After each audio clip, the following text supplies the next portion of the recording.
नमस्कार छात्रों। आज का अपना टॉपिक है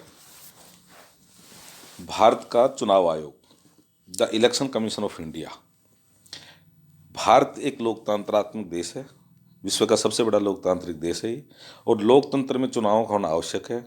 इसलिए भारत में चुनावों को संपन्न करवाने के लिए एक इलेक्शन कमीशन की स्थापना की गई।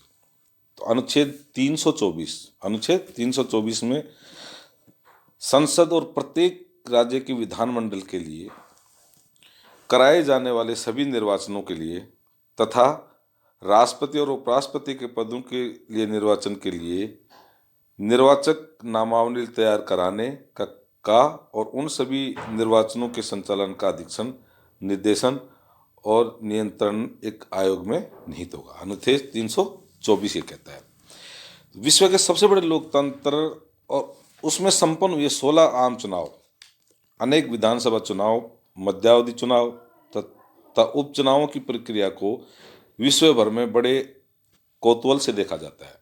स्वतंत्रता के पश्चात राजनीतिक रूप से अपरिपक्व, गरीब, अशिक्षित देश जिसको भौगोलिक सांस्कृतिक विविधताओं में हुए चुनावों ने वैश्विक राजनीतिक पंडितों को आश्चर्यचकित कर दिया। इंग्लैंड जैसा देश जिसकी राजनीतिक पद्धति विरासत में भारत को मिली, आज देश की चुनाव प्रक्रिया व उसके क्रियान्वयन से प्रेरणा ले रहा है। निश्चित रूप से इसके लिए संविधान निर्माता जिंदगी की पुस्तक से ज्ञान प्राप्त करने वाले जागरूक भारतीय जनता, शासन तथा प्रशासन का नेतृत्व तथा देश का चुनाव आयोग उत्तरदायी है। इस भावना को संविधान विशेषज्ञ सुभाष कश्यप इन शब्दों में अभिव्यक्त करते हैं। वो क्या कहते हैं कि आज़ादी के बाद लोकसभा तथा विधानसभा के निर्वाचन के लिए मताधिकार को अपनाया गया। घोर पिछड़ेपन, घोर दरिद्रता और घोर निरक्षरता वाले इस देश में नागरिकों को जिसकी आयु 21 वर्ष से कम लेकिन अब वो 18 वर्ष और जो किसी विधि के अधीन अनिवास, विकृत, अपराध या भ्रष्ट या अवैध आचरण के आधार पर अन्यथा अयोग्य न हो, वोट का अधिकार देना आस्था और जनसाधारण के विश्वास का काम करता है। ये क्या कौन कहते हैं? सुभाष कश्यप। स्पष्ट है कि इस महत्वपूर्ण उत्तरदायित्व के वहन के लिए सशक्त, सक्षम, निष्पक्ष व निर्भीक चुनाव आयोग की आवश्यकता है। संविधान निर्माता चुनाव आयोग के महत्व को समझते थे, इसलिए संविधान के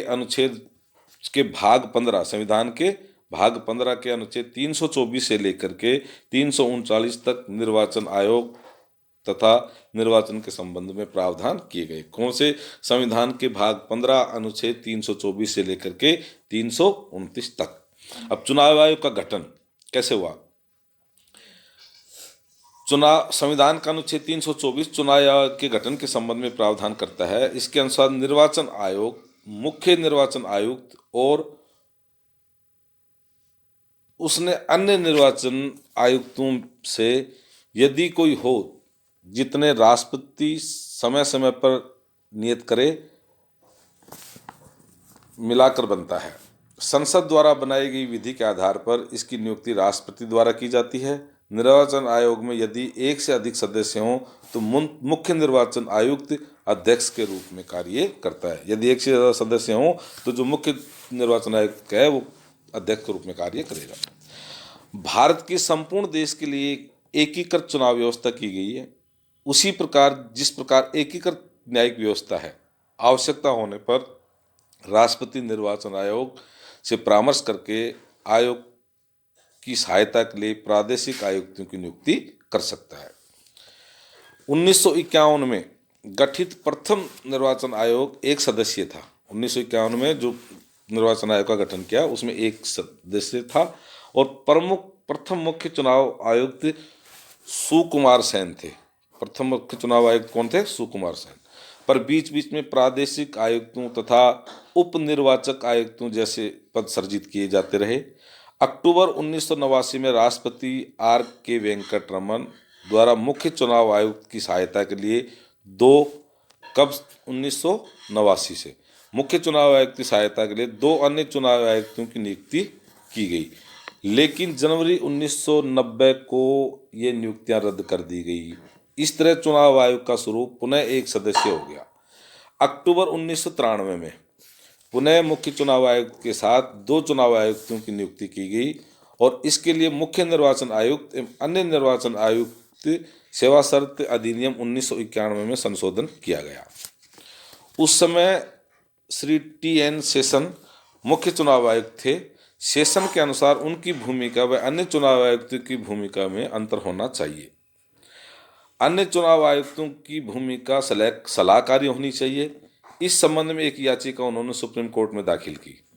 सुप्रीम कोर्ट ने तीनों चुनाव आयुक्तों को समकक्ष माना, जैसा कि राष्ट्रपति द्वारा जारी अधिसूचना में घोषित किया गया था।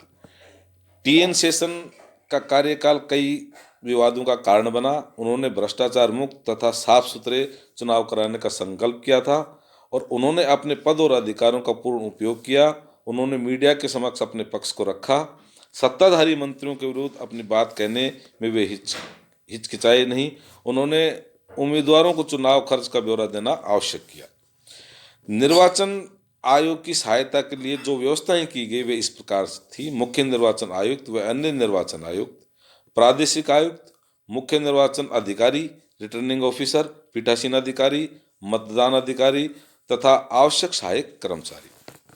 तो ये थी मुख्य चुनाव आयोग का गठन। अब इसका कार्यकाल। चुनाव आयोग के सदस्यों को 6 वर्ष या 65 वर्ष की आयु जो भी पहले हो, या तो 6 वर्ष या 65 वर्ष की आयु जो भी पहले हो, प्राप्त होने पर उन्हें अपने पद पर बने रहने का अधिकार है। मुख्य चुनाव आयुक्त व अन्य दोनों आयुक्तों के अधिकार समान है। पद से विमुक्ति कैसे मिलेगी? चुनाव आयोग को निष्पक्ष एवं निर्भीक रखने की दृष्टि से मुख्य चुनाव आयोग को पद से हटाने की प्रक्रिया कठिन है। इसे महाभियोग द्वारा ही पद से हटाया जा सकता है। लोकसभा व राज्यसभा में उपस्थित तथा मतदान करने वाले 2/3 सदस्यों को उसके विरुद्ध सिद्ध कदाचार तथा असमर्थता के लिए मतदान कराना आवश्यक है। प्रस्ताव पारित होने पर उसे राष्ट्रपति के पास भेजा जाएगा। उसके बाद ही राष्ट्रपति पदच्युति का आदेश देगा। अन्य चुनाव आयुक्तों को मुख्य चुनाव आयुक्त की अनुशंसा पर राष्ट्रपति द्वारा पदमुक्त किया जा सकता है। मुख्य चुनाव आयुक्त को पदमुक्त कैसे किया जाएगा? महाभियोग के द्वारा। और अन्य जो हैं उनको मुख्य चुनाव आयुक्त के अनुशंसा पर राष्ट्रपति द्वारा पदमुक्त किया जा सकता है। इनके वेतन और भत्ते। मुख्य चुनाव आयुक्त व अन्य आयुक्तों को वही वेतन और भत्ते प्राप्त होंगे जो सुप्रीम कोर्ट के न्यायाधीशों को प्राप्त होते हैं। वर्तमान में उन्हें 2.5 लाख रुपए मासिक वेतन प्राप्त होता है। नियुक्ति के पश्चात मुख्य निर्वाचन आयुक्त की सेवा शर्तों व वेतन आदि में कोई अलाभकारी परिवर्तन नहीं किया जा सकता। कार्य। चुनाव आयोग का प्रमुख दायित्व देश में होने वाले लोकसभा, विधानसभा, राष्ट्रपति, उपराष्ट्रपति के लिए होने वाले चुनावों का निरीक्षण, निर्देशन व नियंत्रण करना है। जनप्रतिनिधि अधिनियम 1951 के अनुसार आयोग का काम चुनाव संचालन के सभी कार्यों से जुड़ा है। चुनाव आयोग के प्रमुख कार्यों को निम्नलिखित रूप में श्रेणीबद्ध किया जा सकता है। तो अब इसके कार्य क्या क्या हैं? चुनाव आयोग का पहला कार्य चुनाव क्षेत्रों का सीमांकन। परिसीमन आयोग अधिनियम 1952 के अनुसार चुनाव क्षेत्रों का परिसीमन किया जाता है। संसद द्वारा पारित इस अधिनियम के तहत प्रति 10 वर्ष बाद, कितने वर्ष बाद? प्रति 10 वर्ष बाद होने वाली जनगणना के पश्चात निर्वाचन क्षेत्रों के परिसीमन की व्याख्या की जाती है, जो एक परिसीमन आयोग द्वारा की जाती है। परिसीमन आयोग का गठन इस भांति किया गया है, इस तरह से है। पहला अध्यक्ष वो होंगे मुख्य चुनाव आयुक्त। दूसरा सदस्य उच्चतम न्यायालय या उच्च न्यायालय के 2 अवकाश प्राप्त न्यायाधीश।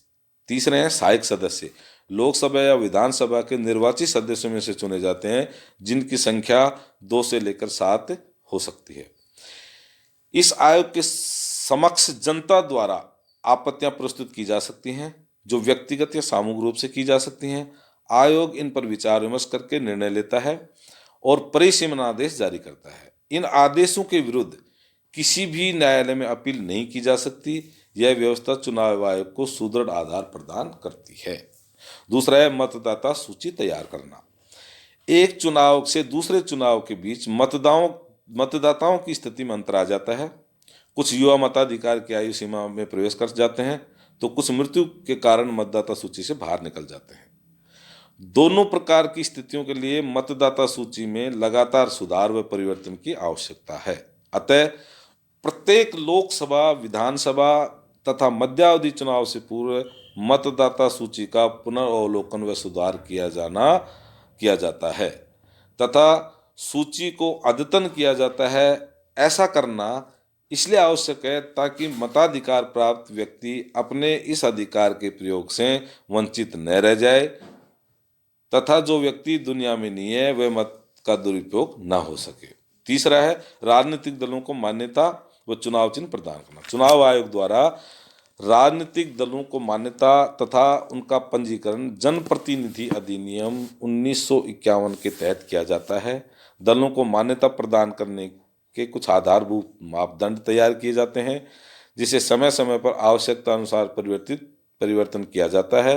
राष्ट्रीय दल के लिए किसी राजनीतिक दल को मान्यता प्रदान करने के लिए क्या आवश्यक है, ये पूर्व में हुए लोकसभा या विधानसभा चुनाव में 4 या अधिक राज्यों में कुल वैध मतों का 6% हिस्सा मिले तथा किसी राज्य अथवा राज्यों में लोकसभा को 4 सीटें जीतना आवश्यक है, या लोकसभा की कुल निर्वाचन सीटों का 2% यानी 11 स्थान प्राप्त करने से किसी राजनीतिक दल को राष्ट्रीय दल की मान्यता प्राप्त होती है। ये सीटें 3 भिन्न भिन्न राज्यों से प्राप्त होनी चाहिए। राज्य स्तरीय दलों के रूप में मान्यता प्राप्त करने के लिए किसी राजनीतिक दल को विधानसभा या लोकसभा चुनाव में कुल वैध मतों का 6% प्राप्त करना आवश्यक है। विधानसभा में उसके कम से कम 2 स्थान होने चाहिए या विधानसभा के कुल सीटों के 3% पर विजय प्राप्त की हो या 3 सीटें जीती हों। राजनीतिक दलों के पंजीकरण के पश्चात चुनाव आयोग का दायित्व उन्हें चिन्ह प्रदान करना है। चुनाव लड़ने के लिए निर्दलीय या एक दल के रूप में चुनाव लड़ने वाले प्रत्याशियों को चुनाव चिन्ह आवंटित किया जाता है। चुनाव चिन्ह लेने के लिए राजनीतिक दलों में विवाद की स्थिति उत्पन्न होने पर चुनाव आयोग तत्संबंधी निर्णय भी करता है। भारत में राजनीतिक दलों को आपस में मतभेद तथा विभाजन नई बात नहीं है। कांग्रेस जब इंदिरा गांधी के समय कांग्रेस संगठन तथा कांग्रेस इंदिरा में विभाजित हुई, तब उन्होंने चुनाव चिन्ह को लेकर भी विवाद हुआ। अविभाजित कांग्रेस का चुनाव चिन्ह 2 बैलों की जोड़ी था, जिस पर दोनों समूह अपना अपना हक बता रहे थे। चुनाव आयोग का निर्णय सत्तारूढ़ कांग्रेस के पक्ष में था, क्योंकि आयोग के अनुसार उन पर बहुमत का नियम लागू होता है। इस निर्णय के विरुद्ध संगठन कांग्रेस सर्वोच्च न्यायालय में मामला ले गए। सर्वोच्च न्यायालय ने आयोग के निर्णय के क्रियान्वयन पर रोक लगा दी और अंततः वही निर्णय दिया जो चुनाव आयोग का था। इसी तरह चुनाव आयोग के पास उस समय 1978 में जो चुनाव चिन्ह उपलब्ध थे उनमें हाथ भी था। इंदिरा गांधी ने उसे ही चुना। पत्रकार राशिद किदवई की पुस्तक की 24 अकबर रोड के अनुसार यह विवाद एक तरह का वरदान साबित हुआ।